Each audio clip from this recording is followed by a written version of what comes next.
Hey everybody, this is Chelsea Schaefer, and this is the short score, the NFR edition, and this is round 2. Clay Smith and Paul Eaves won the round with a 4 flat.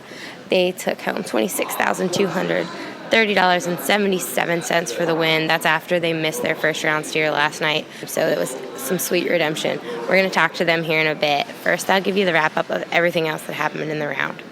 Cody Snow won second with Wesley Thorpe. Bubba Buckaloo and Chase Tryon won split third and fourth, and Ren Richard and Clayton Kessler were the other team that tied with them with a 4-6. Aaron Sinigini and Trey Yates got their first check of the NFR with a 4.8 second run for fifth, and Kaleb, Driggers, and Junior Nogueira were sixth with a 4.9. They stayed solid in the average.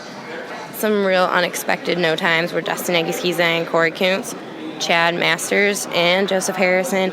Luke Brown and Jake Long took a no time. Tyler Wade and Cole Davison, Lane Ivey and Buddy Hawkins. Those were all the no times tonight. Clay Tryon got a barrier. They were going to be 4-6 again. Riley and Brady Minor had a +5. Eric Rogers and Clint Summers, they were still solid. They were a 5-4. That's going to hold them in there in the average. And Derek at Big A and Corey Petska had another really rare leg for that team. So that's kind of the quick wrap up of the round. And now we just caught up with Clay and Paul, so enjoy. Hi, guys. Hey, Chelsea. Welcome to The Score. This is the second round edition of The Score, the Team Roping Turtles podcast, and you guys got some redemption tonight. They can't hear you nodding on the camera. That wasn't really a question, I guess. I was kind of... I haven't seen anything yet. We're just waiting. It's supposed to be a conversation. I don't have to just... Yeah, we got a little redemption tonight. Good. We're good at this podcasting thing. I'm learning still, guys. Okay. Come on.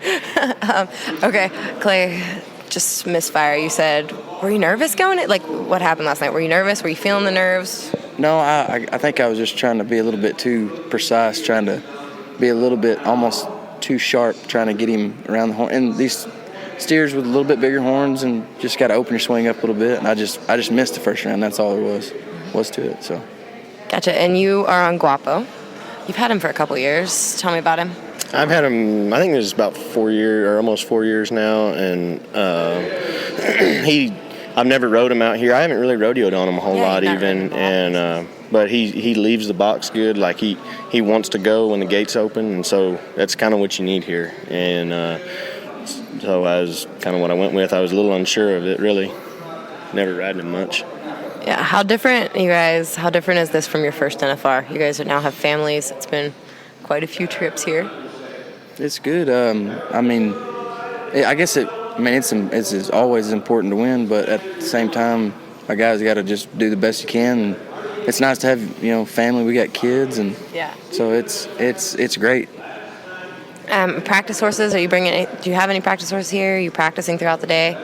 No, we didn't bring. I brought 2, and he brought 2, and we haven't lined anything up to practice or anything yet. There were years you practiced. A couple times I did, maybe one day or something, but it's just hard because it's not very realistic to what you're going to do here. Anywhere you can practice, it's pretty hard. So if I wouldn't mind it, but I don't know where I would do it really.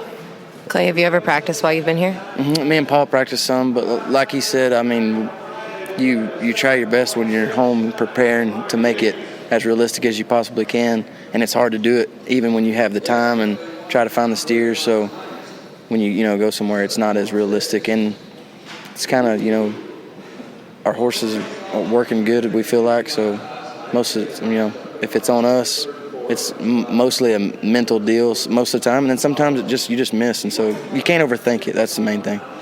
And aside from the mental side of it, what is the hardest part of roping in the Thompson Mac for each of you personally? Like, is it healers have trouble getting down the arena far enough? What's the hardest thing about roping here? Heading, it's for sure about the start. It's being able to tell yourself go and have your swing ready to when you hit the barrier, because the steers are close enough that you can be roping them. So the hardest thing is telling yourself to go and have your swing ready. That's the hardest part about heading. And heeling, if you've done all your preparation and your horse is good, and it's really not any harder, but probably the most challenging, the most different thing is trying to get going early enough. It's amazing how fast these steers will start here opposed to other places throughout the year. So getting down the arena and getting going is a big deal for me. As far as signing for sponsors and stuff, some guys, you learn how your sponsorship signing schedule can work for you or against you. Have you learned anything about when you like to sign as far as throughout the week goes? It don't really matter to me. I mean, we stay busy kind of during the day, and kind of makes the day go by faster because if you don't do anything, if you don't go sign, then it seems like the day goes by slow, and we're always excited to get back here and ready to rope. What are the kids doing throughout the day? Running around with Mom and me and just trying to stay out of the room as much as possible. It's hard having kids in Vegas. Yeah, mine's not here yet. She's coming here this next week. She's with the in-laws, and so bring her here at the end. It's a long 10 days for them. Not a lot to do, so she's going to come a little later. That's about it, guys. Thank you. You bet. Perfect. Well, thanks everybody for stopping by the short score. Tomorrow we will have round 3 for sure. So stand by and make sure you're following the Team Roping Journal's website all week long. We have so much stuff going up every day. A special horse story every day brought to you by Soft Ride Equine Comfort Boots. We've got the cheat sheet, everything you need to know going into the go round every night that is brought to you by CSI Saddle Pads.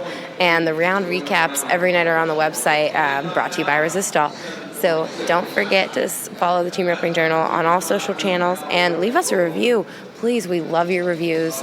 They mean a lot to us, and they help other team ropers find this podcast. So thank you all for sticking with us. We will talk to you soon.